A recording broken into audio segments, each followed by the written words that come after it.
رمضان المبارک سے پہلے مسند احمد کی جس حدیث پر ہم نے اختتام کیا تھا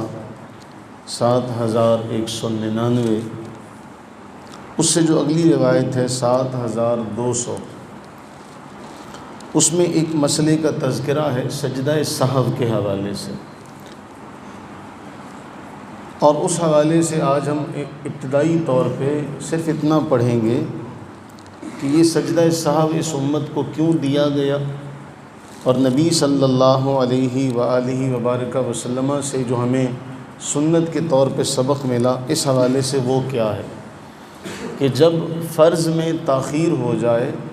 یا کوئی واجب چھوٹ جائے تو سجدہ سہو کیا جاتا ہے، اور ہمارے ہاں اس کا طریقہ یہ ہے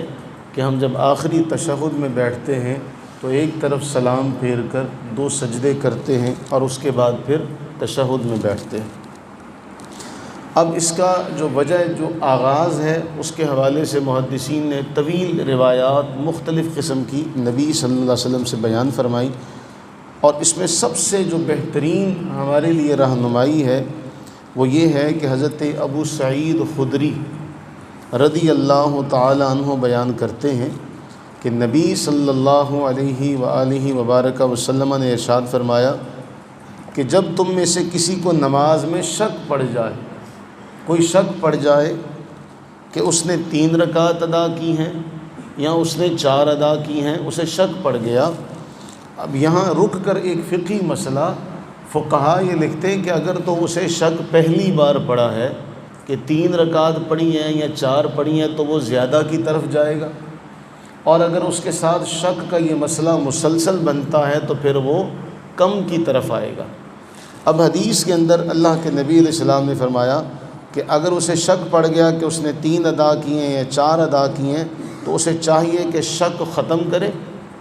اور یقین کی بنیاد کے اوپر اپنی نماز مکمل کرے، اور پھر فرمایا ثم یسجد سجدتین قبل ان، کہ سلام سے پہلے پھر وہ 2 سجدے کرے، جسے سجدہ سہو کہا گیا۔ نبی صلی اللہ علیہ وسلم فرماتے ہیں اگر اس نے بھول کر 5 پڑھی ہوں گی تو یہ 2 سجدے کیا کریں گے، انہیں 4 کر دیں گے، نماز کو جفت کر دیں گے۔ اگر اس نے 5 پڑھی ہوں گی تو یہ 2 سجدے کیا کریں گے، نماز کو جفت کر دیں گے، اور اگر اس نے کم پڑھی ہوگی تو اس کے ساتھ پھر یہ معاملہ ہو جائے گا۔ تو اللہ کے نبی علیہ السلام نے فرمایا اب یہ جو 2 سجدے وہ ادا کرے گا شیطان اس سے ذلیل و رسوا ہو جائے گا، یعنی اسے تو مغالطہ لگا تھا لیکن اس مغالطے کو دور کرنے کے لیے وہ 2 سجدے جب کرے گا تو نبی صلی اللہ علیہ وسلم کی ایک حدیث ہم نے پڑھی تھی، آپ کو یاد ہوگا کہ جیسے ہی اذان ہوتی ہے تو جہاں جہاں تک مؤذن کی آواز جاتی ہے شیطان وہاں تک دور ہو جاتا، اور جیسے ہی اذان مکمل ہوتی ہے دوبارہ آ جاتا، جب اقامت کہی جاتی ہے پھر بھاگتا ہے، جب اقامت مکمل ہو جاتی ہے تو پھر وہ دوبارہ لوٹ آتا ہے اور پھر وسوسے ڈالتا ہے کہ تم نے اتنی پڑھی ہیں یا اتنی پڑھی ہیں۔ تو اگر اس نے یہ کم کرنے کے لیے کسی کو وسوسے میں ڈالا تو اس نے تو وسوسے میں ڈالا تھا کہ اللہ کی عبادت میں کمی واقع ہو جائے، تو نمازی نے 2 سجدے اور کر لیے، نمازی نے 2 سجدے سجدہ سہو کے اس نے 2 سجدے مزید کر لی۔ اب وہ تو یہ چاہتا تھا کہ عبادت میں کمی واقع ہو جائے، نبی صلی اللہ علیہ وسلم نے فرمایا کہ اگر کسی کے ساتھ ایسا کوئی معاملہ ہو جاتا ہے وہ یقین کی بنیاد پر اپنی نماز مکمل کرے اور اس کے بعد 2 سجدے کرے، تو پھر کیا معاملہ ہو جائے گا کہ شیطان جو ہوگا وہ اس کی تذلیل ہو جائے گی۔ کتنا حسین ترین تعلیم کا معیار، اور ہمیں ایک اچھا ایک معاملہ سوچ کے اعتبار سے دیا گیا کہ تمہیں وہ عبادت سے روکنے کے لیے آیا تھا، تم نے اس کو ذلیل کرنے کے لیے مزید 2 سجدے کیے کہ تو مجھے کم کرنا چاہتا تھا، لے میں نے اور 2 کر لی۔ اللہ سے یہ دعا کریں کہ اللہ تعالی ہم تمام پر اپنی رحمتیں برکتیں نازل فرمائے۔ اس حوالے سے یہ بھی ایک بات ہے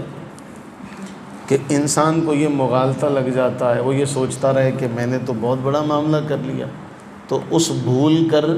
نماز میں کمی بیشی کرنے والے کے لیے بھی نبی صلی اللہ علیہ وسلم کا اسوہ موجود ہے۔ وہ بھی حضور علیہ السلام کے طریقے پر یہ ہوگا کہ میں نے بھی سنت سے حصہ پایا، میں نے بھی سنت سے